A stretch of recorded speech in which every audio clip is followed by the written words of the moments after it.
Hey folks, this is Jesse Cope, back with another episode of the American Soul Podcast. Hope y'all are doing well, wherever y'all are, whatever part of the day you're in. I appreciate you giving me a little bit of your time each day.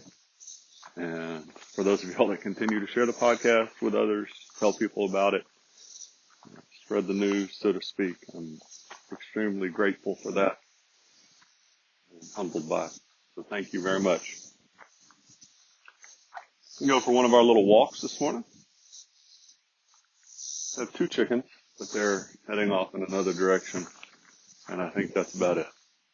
No puppy dogs, no wife, no little girls, no kitty cats. So, just us, and whatever the background music is here. We're going to get into today. I'm going to read something that I think I tried or told y'all I needed to have a podcast or two, and so I went and found it, and it applies to today. And then I guess, well, I don't know. There's a podcast that I worked on that I'm pretty excited about. I just stumbled across the information last night or the day before, and it's pretty interesting to me. It really sums up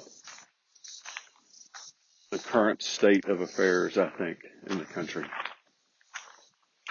But we're going to talk about Ralph Waldo Emerson today and Francis Scott Key. And I already know I forgot to go pull one thing, which is the Concord Hymn, which was written by Emerson and made the Battle of Concord very famous. But we'll see how far we get. If we have time, I'll come back to it and read part of it at the end. So the first thing I want to do is I want to go back and read for you. I told you that I think it was last podcast or one of them, there was a section of a speech from Reagan, and I thought it was his farewell address. And it is, and it's the very end, and I just want to read a couple paragraphs, and this is going to tie into Emerson and Key and what we were talking about the other day. So this is Reagan. This is 89. Let me see real quick. Yeah, January the 11th, 1989. Finally, there is a great tradition of warnings in presidential farewells, and I've got one that's been on my mind for some time. But oddly enough, it starts with one of the things I'm proudest of in the past 8 years, the resurgence of national pride that I call the new patriotism. This national feeling is good, but it won't count for much, and it won't last unless it's grounded in thoughtfulness and knowledge. An informed patriotism is what we want. And are we doing a good enough job teaching our children what America is and what she represents in the long history of the world? Those of us who are over 35 or so years of age grew up in a different America. We were taught very directly what it means to be an American. And we absorbed almost in the air a love of country and an appreciation of its institutions. If you didn't get these things from your family, you got them from the neighborhood, from the father down the street who fought in Korea, or the family who lost someone at Anzio. Or you could get a sense of patriotism from school. And if all else failed, you could get a sense of patriotism from the popular culture. The movies celebrated democratic values and implicitly reinforced the idea that America was special. TV was like that too through the mid-60s. But now we're about to enter the 90s, and some things have changed. Younger parents aren't sure that an unambivalent appreciation of America is the right thing to teach modern children. And as for those who create the popular culture, well-grounded patriotism is no longer the style. Our spirit is back, but we haven't reinstitutionalized it. We've got to do a better job of getting across that America is freedom, freedom of speech, freedom of religion, freedom of enterprise. And freedom is special and rare. It's fragile. It needs protection. So we've got to teach history based not on what's in fashion, but what's important. Why the Pilgrims came here, who Jimmy Doolittle was, and what those 30 seconds over Tokyo meant. 4 years ago on the 40th anniversary of D-Day, I read a letter from a young woman writing to her late father, who'd fought on Omaha Beach. Her name was Lisa Zanetta Henn, and she said, "We will always remember, we will never forget what the boys of Normandy did." Well, let's help her keep her word. If we forget what we did, we won't know who we are. I'm warning of an eradication of the American memory that could result ultimately in an erosion of the American spirit. Let's start with some basics, more attention to American history, and a greater emphasis on civic ritual. And let me offer lesson number 1 about America. All great change in America begins at the dinner table. So tomorrow night in the kitchen, I hope the talking begins.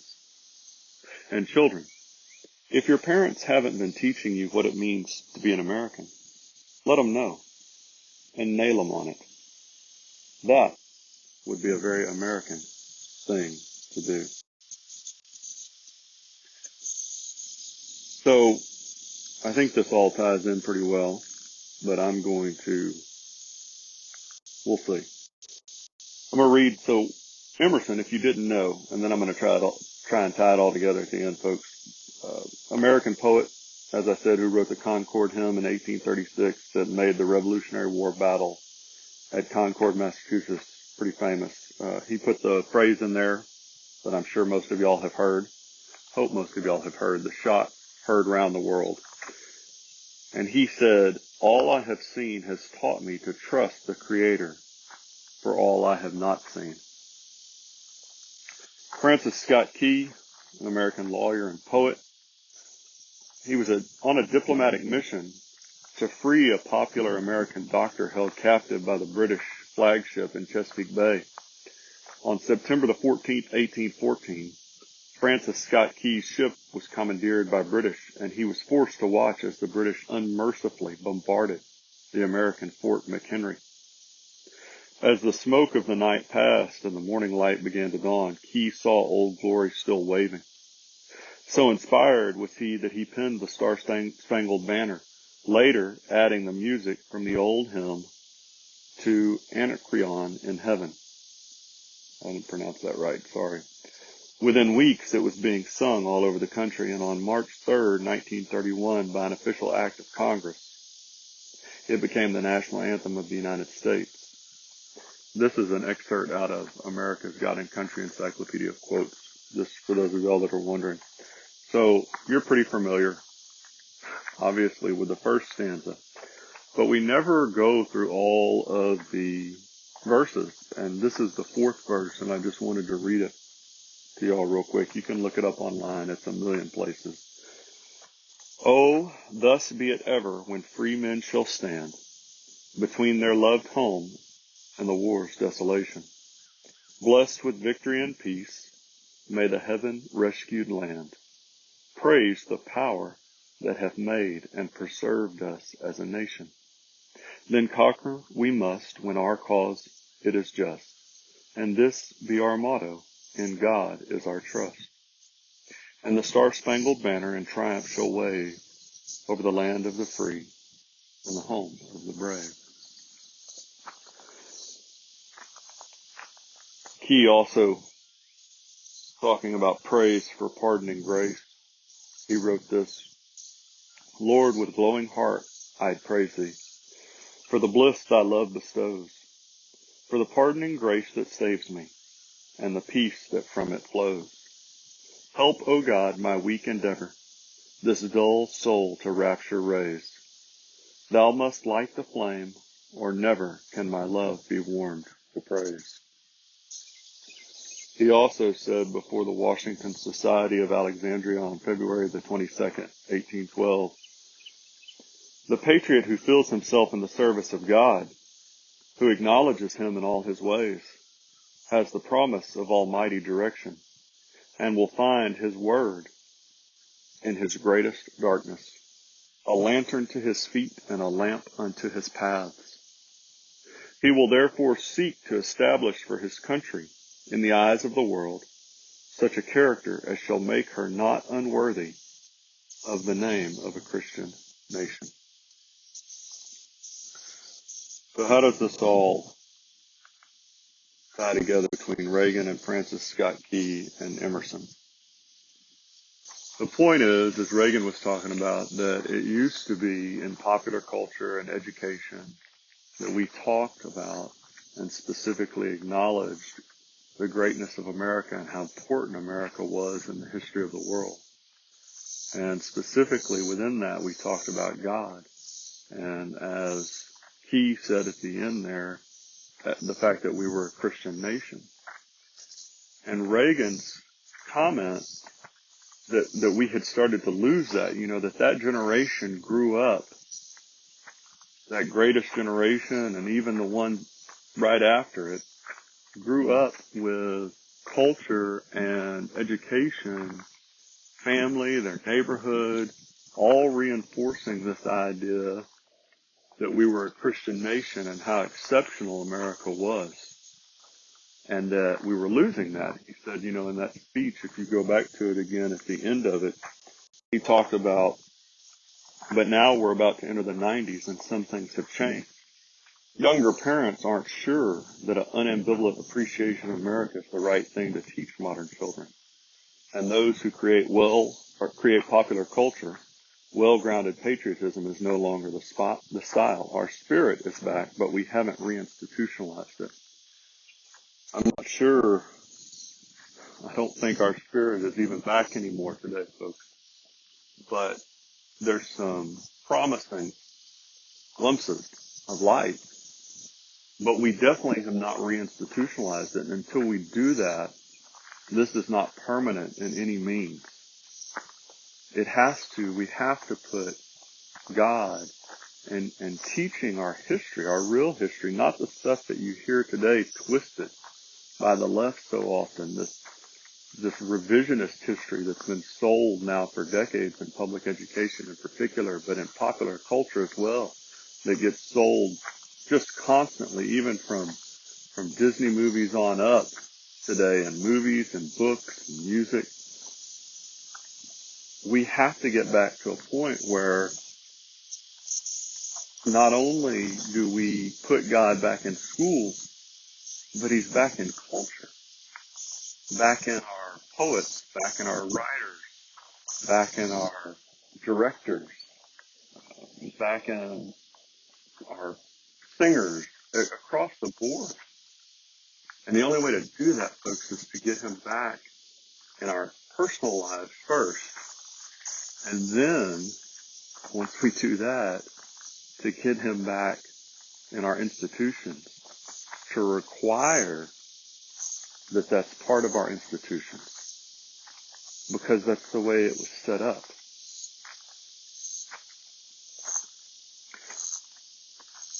I think I've gotten enough time here. I'm going to read that Concord hymn real quick, and then I'll leave y'all be for today. So this was sung at the completion of the Battle Monument, July 4th, 1837. By the rude bridge that arched the flood, their flag to April's breeze unfurled, here once the embattled farmers stood, and fired the shot heard round the world. The foe long since in silence slept, alike the conqueror silent sleeps, and time the ruined bridge has swept down the dark stream which seaward creeps. On this green bank, by this soft stream, we set today a votive stone, that memory may their deed redeem, when like our sires our sons are gone. Spirit that made those heroes dare to die and leave their children free, Bid time and nature gently spare the shaft we raise to them and thee. Something just struck me, folks, as I read that, and then I really will leave y'all alone. We make these monuments, and you can go back and look at the Old Testament. There's numerous examples of when the Israelites built an altar or stone or a monument of some kind to God to remind them. And there's a proverb that specifically says not to move ancient boundary stones that our fathers have set. Every time we take God out of an institution, every time we pull down a statue or pull down history of some kind, almost without fail, we are forgetting who we were and where we came from. And sometimes you've got these statues, sometimes they remind you of bad things, and that's the point, so that you avoid them in the future. Often they remind you of good things so that you remember God's grace or mercy or blessings or the sacrifice of those who went before us. The more we forget of our history, and we've forgotten a lot of it, the less we teach ourselves and our children, the darker and darker this path that we're on right now is going to get. And so, just like Reagan talked about, and just as you see, and this is just, I just pulled two poets here today, folks, just kind of randomly. There's so many examples where in culture of the past, America was celebrated, and God in particularly was celebrated by this nation. But we've got to reinstitutionalize God first and the history and heritage of our republic second. And teach this to ourselves and teach this to our kids. Or we're going to look up one day and we're going to either be in the middle of a fight or we're going to be living in the USSR of the 60s and 70s, 50s, 40s, even before that. And either path is really, really nasty, folks. But one is probably definitely better than the other, depending on how it turns out. All right. I rambled enough. I'll leave y'all alone. I sure do appreciate it. Thank y'all for giving me a little bit of your time. God bless y'all. God bless America. God bless your families, folks. We'll talk to y'all again soon. Looking forward to it.